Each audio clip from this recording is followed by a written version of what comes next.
लोक सेवा आयोगले लिने शाखा अधिकृत परीक्षाको शासन प्रणाली अन्तर्गत 1.4 राष्ट्र निर्माण र राज्य निर्माणको विषयमा आज हामी यो भिडियोमा छलफल गर्छौं।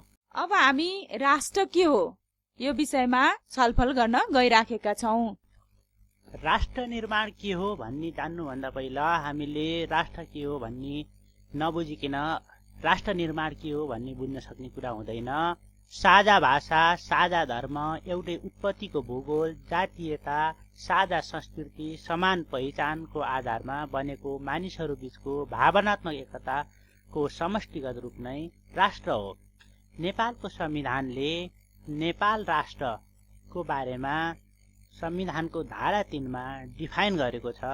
त्यसमा के भनियो भने बहुजातीय, बहुभाषिक, बहुधार्मिक, बहुसांस्कृतिक विशेषतायुक्त भौगोलिक विविधतामा रहेको समान आकांक्षा र नेपालको राष्ट्रिय स्वतन्त्रता, भौगोलिक अखण्डता, राष्ट्रिय हित तथा समृद्धिप्रति आस्थावान रही एकताको सूत्रमा आबद्ध सबै नेपाली जनता समष्टिगतमा राष्ट्र हो भनेर भनिएको छ। त्यो भनेको नेपाल राष्ट्र भन्न खोजेको हो।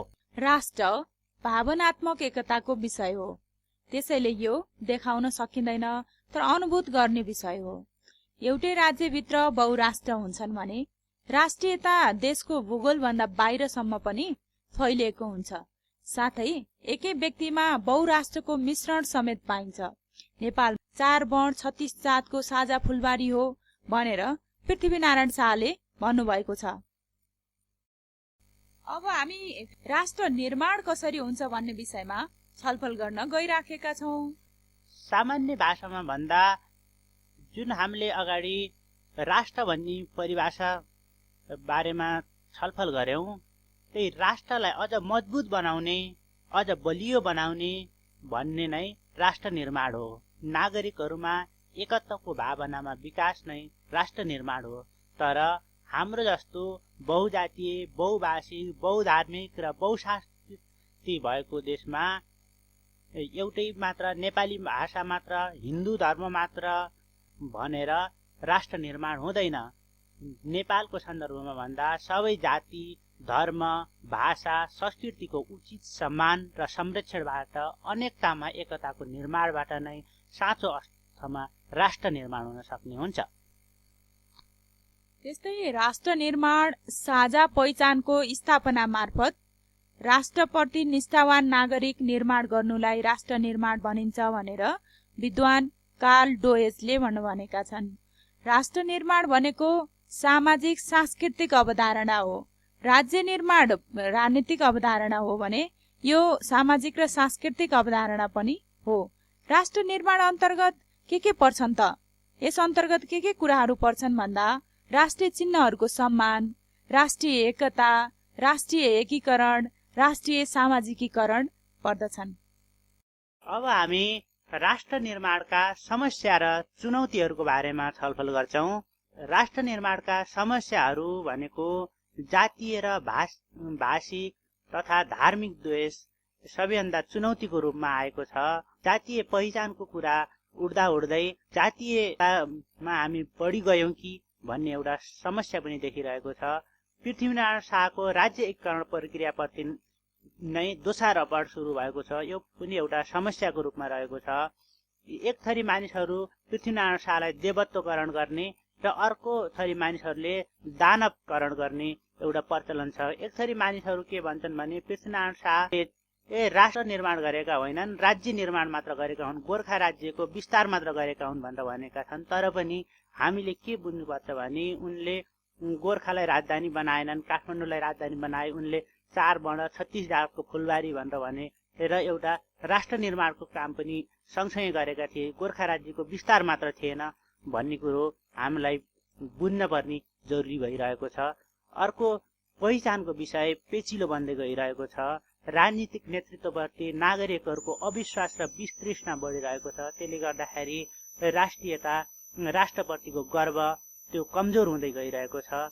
त्यसैगरी नेशनल हिरोजहरू बारेमा पनि एकमत हुन सकिरहेको छैन भने जथाभावी शहीदहरूको घोषणाले गर्दाखेरि वास्तविक शहीदहरू ओझेलमा पर्ने र शहीदहरूकै सम्मान नहुने अवस्था सिर्जना भएको छ। नागरिकहरूको विदेश पलायन र विदेशी नागरिकताप्रतिको मोहले देशको राष्ट्रियता कमजोर भइरहेको छ। यो राष्ट्र निर्माणका उपायहरू के हुन सक्छन् त? राष्ट्र निर्माणका उपाय अन्तर्गत यो मेल्टिङ पट होइन, स्लाट बलको रूपमा सांस्कृतिक बहुलवादको विकास गर्नुपर्ने भन्न भनेको छन्। यसलाई अझ विस्तृत रूपमा भन्दा सबै चिजहरूलाई घालेर एउटै भाँडोमा हाल्ने होइन कि तपाईले हाम्रो एउटा रिकापी अथवा प्लेटमा सलादको रूपमा त्यहाँ गाजर पनि भेट्नुहुन्छ, कागती पनि भेट्नुहुन्छ, मुला पनि भेट्नुहुन्छ। यसरी विभिन्न स्वाद भएका चिजहरू एउटै प्लेटमा राखेर हामीले खान सक्छौं।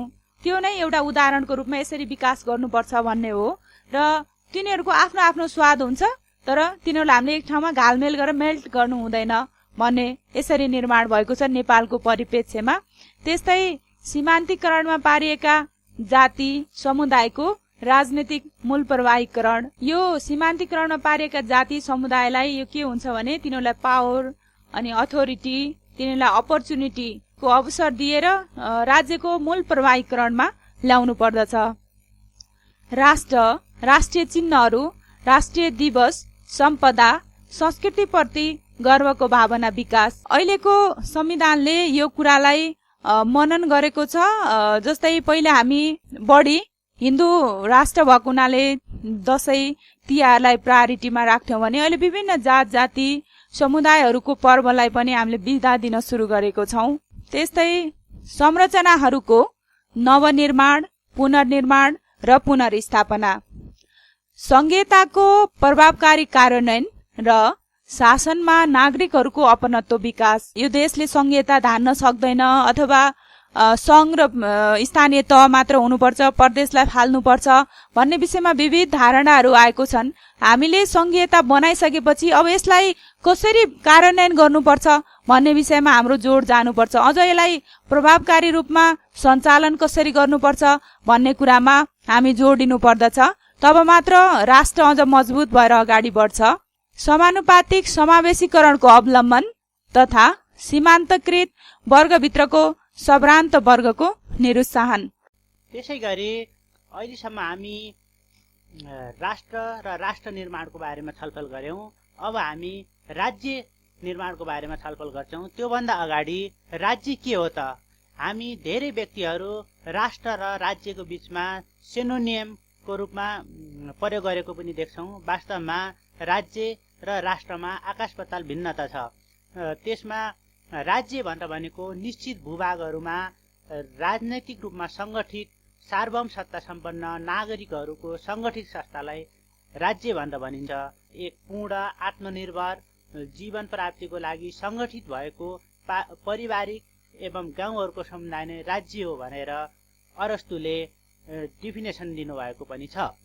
त्यस्तै राज्यमा के तत्त्वहरू हुन्छ त भन्ने विषयमा हामीले जान्नै पर्ने हुन्छ।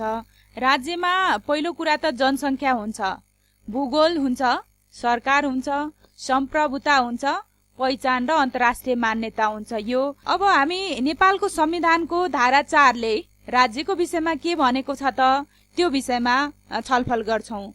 यसमा नेपाल स्वतन्त्र, अविभाज्य, सार्वभौम सत्ता सम्पन्न, धर्मनिरपेक्ष, समावेशी, लोकतन्त्रात्मक, समाजवाद उन्मुख, संघीय लोकतान्त्रिक, गणतन्त्रात्मक राज्य हो भनेर भनेको छ। त्यसमा अर्को एउटा कुरा पनि के थपेको छ भने नेपालको संविधानमा नेपालको क्षेत्र भन्नाले संविधान प्रारम्भ हुँदा बखतको र संविधान प्रारम्भ भएपछि प्राप्त हुने क्षेत्र भनेर के कल्पना गरेको छ भने नेपालको भूगोल छ, फैलिन्छ भन्ने परिकल्पना नेपालको संविधानले गरेको छ। नेपालको संविधानले धारा 4 मा राज्य भनेर नेपाल राज्यको बारेमा डिफाइन गरेको हो। यसमा हामीले माथि छलफल गर्यौं राज्यका तत्त्वहरू। त्यसमा यो भूगोलको कुरा गरेको छ। नेपालको क्षेत्र भन्नाले संविधानको प्रारम्भ हुँदाको बखत र संविधान प्रारम्भ भएपछि प्राप्त हुने भनेर भनेको छ। त्यसैगरी सार्वभौम सत्ता सम्पन्न भनेर सम्प्रभुताको कुरा गरेको छ। सरकारको कुरा गरेको छ, संघीय लोकतान्त्रिक गणतन्त्रात्मक सरकार हुने भनेर। यसरी हाम्रो संविधानले पनि राज्यको तत्त्वहरू समावेश गरेर नेपाल राज्यको डिफाइन गरेको पाइन्छ। राज्य भन्ने विषयमा हामीले छलफल गरिसक्यौं। अब राज्य निर्माण के हो त? सामान्य भाषामा राज्यका तत्त्वहरूको रूपमा रहेका जनता, भूगोल, सरकार, सम्प्रभुता र अन्तर्राष्ट्रिय मान्यतालाई थप मजबुत बनाउनु नै राष्ट्र निर्माण हो। लोकतान्त्रिक संस्थाहरूलाई सबलीकरण गर्ने, जनताको सशक्तिकरण गर्ने र राज्यको शक्तिलाई सुदृढीकरण गर्ने कार्य राष्ट्र निर्माण हो। र राष्ट्र निर्माणका आयामहरू के छन् त? राज्य निर्माणका आयामहरू के हो भने राजनैतिक आयाम छ। राजनैतिक आयाममा लोकतन्त्रको सुदृढीकरण हुनु पर्यो, सुशासन हुनु पर्यो, असल राजनैतिक संस्कारको विकास हुनु पर्यो। त्यसपछि आर्थिक आयाममा जनताको जीवनस्तरमा सुधार हुनु पर्यो र आर्थिक वृद्धि र आर्थिक विकास। अनि सामाजिक कुरामा चाहिँ सामाजिक न्याय प्राप्त हुनु पर्यो, समानता हुनु पर्यो, सामाजिक परिचालन हुनु पर्यो र सामाजिक सुरक्षा हुनु पर्यो। त्यस्तै मानवीय आयाममा मानव संसाधन विकास हुनु पर्यो, मानव पुँजीको प्रभावकारी रूपमा उपयोग हुनु पर्यो, बौद्धिक पलायनलाई रोकेर त्यो जुन बौद्धिक वर्ग छ त्यसको उपयोग प्रभावकारी रूपमा स्वदेशमै गर्नुपर्दछ र बाहिरबाट सिप सिकेर आउने हाम्रो बौद्धिक व्यक्तित्वहरूलाई त्यो नेपालमै त्यो सिप सिकेर नेपालमै प्रयोग गर्न सक्नु पर्दछ। त्यस्तै संरचनागत आयाममा विधिको शासनको संस्थागत विकास गर्नु पर्यो, सक्षम सेवा प्रवाहको संयन्त्र भन्न भनेको छ। यसमा हाम्रा जो संस्थाहरू छन् ती व्यक्ति बलियो होइन कि संस्था बलियो बनाउनेतर्फ लाग्नु पर्दछ। राज्य निर्माणको विषयमा छलफल गरिसकेपछि राज्य निर्माणका समस्याहरूको बारेमा हामीले केलाउनु पर्ने हुन्छ र राज्यका इलिमेन्टहरू छन् भूगोल, सरकार, सम्प्रभुता, यी कुराहरूमा देखिएका समस्याहरू नै वास्तवमा राज्य निर्माणका समस्याहरू हुन्। नेपालको सन्दर्भमा भन्दा सुस्ता, कालापानी लगायतका भौगोलिक सीमाको प्रभावकारी रक्षा हुन नसक्नु, दाता राष्ट्र र कूटनीतिक नियोगको हस्तक्षेप र निर्देशन बढ्नु, सरकारप्रति जनताको वितृष्णा बढ्दै जानु, करप्सन इन्डेक्स उच्च हुनु, डुइङ बिजनेस इन्डेक्समा पर्याप्त सुधार हुन नसक्नु, राष्ट्रिय अर्थतन्त्र, रेमिट्यान्स, वैदेशिक ऋण, वैदेशिक अनुदान जस्ता वैदेशिक स्रोतहरूमा निर्भर रहनु राज्य निर्माणका समस्याहरू हुन्। वास्तवमा राज्य निर्माणका समस्याहरू पत्ता लगाइसकेपछि राज्य निर्माणमा चाल्नुपर्ने कदम पनि यी समस्याहरूलाई ठ्याक्कै उल्टाउँदाखेरि आउने नै हुन्छ र राज्य निर्माणका लागि चाल्नुपर्ने कदमहरू के हुन सक्लान् त? राज्य निर्माणका लागि चाल्नुपर्ने कदम हामी एकचोटि सोचौं त। तपाईले गम्भीर भएर सोच्नु के गर्यो भने राज्य निर्माण हुन सक्छ, कस्तो खालको कदम सरकारले चाल्नुपर्छ, हामीले पनि कस्तो सल्लाह सुझाव दिनुपर्छ, हामीले कस्तो कदम चाल्नुपर्छ भन्ने विषयमा जस्तै छिमेकी देशहरूसँगको सार्थक वार्ता र कूटनीति मार्फत सीमा विवाद हल गर्नुपर्ने। पहिलो हाम्रो नेपालमा छिमेकी देशहरूसँग सीमाको विवाद एकदमै टड्कारो रूपमा रहेको छ, यसलाई कूटनीतिक रूपमा समाधान गर्नुपर्छ। त्यस्तै वैदेशिक सहयोगलाई देशको प्राथमिकता प्राप्त क्षेत्रमा सदुपयोग गर्दै आत्मनिर्भर अर्थतन्त्र निर्माणमा जोड दिनुपर्ने। नेपालमा वैदेशिक सहयोग चाहिँ विदेशीको प्राथमिकताको आधारमा प्राप्त भएको छ, यसलाई चाहिँ हामीले हाम्रो प्राथमिकताको आधारमा वैदेशिक सहयोग लिने र सदुपयोग गर्नुपर्दछ। त्यस्तै भ्रष्टाचारप्रति शून्य सहनशीलता अँगाल्दै व्यवस्थाप्रति नागरिकको विश्वास बढाउनु पर्ने। यसमा सरकारको कदम अगाडि बढेको छ, तर यसलाई त्यति धेरै प्रभावकारी रूपमा अगाडि बढ्न सकेको छैन। उच्च स्तरको कूटनीति र अन्तर्राष्ट्रिय फोरमको प्रयोगबाट राष्ट्रिय सम्मानको अभिवृद्धि गर्नुपर्ने। विकेन्द्रीकरण र जनसहभागिता मार्फत लोकतन्त्रको सार्थक अभ्यास हुनुपर्ने। नेपालको संविधान अनुसार नेपाल संघीयतामा गएको छ, यसले गर्दा स्थानीय तह प्रदेश सरकार हुँदै आएको छ। यसले पनि हाम्रो शक्तिलाई विकेन्द्रीकरण गरेको छ र जनसहभागितामा थप वृद्धि गरेको छ। समानुपातिक समावेशीकरणको अभ्यास गर्दा टार्गेटेड कम्युनिटी भित्रको इलाइटले मात्र अवसर लिन पाउने अवस्थाको अन्त्य गर्नुपर्छ। यो सबभन्दा अहिलेको प्रमुख समस्याको रूपमा टार्गेटेड कम्युनिटी भित्रका इलाइटहरूले एकदमै धेरै अवसर प्राप्त गर्ने अवस्था देखिएको छ। यसको न्यूनीकरण गर्नुपर्ने, यसको अन्त्य गर्नुपर्ने अहिलेको टड्कारो आवश्यकता हो।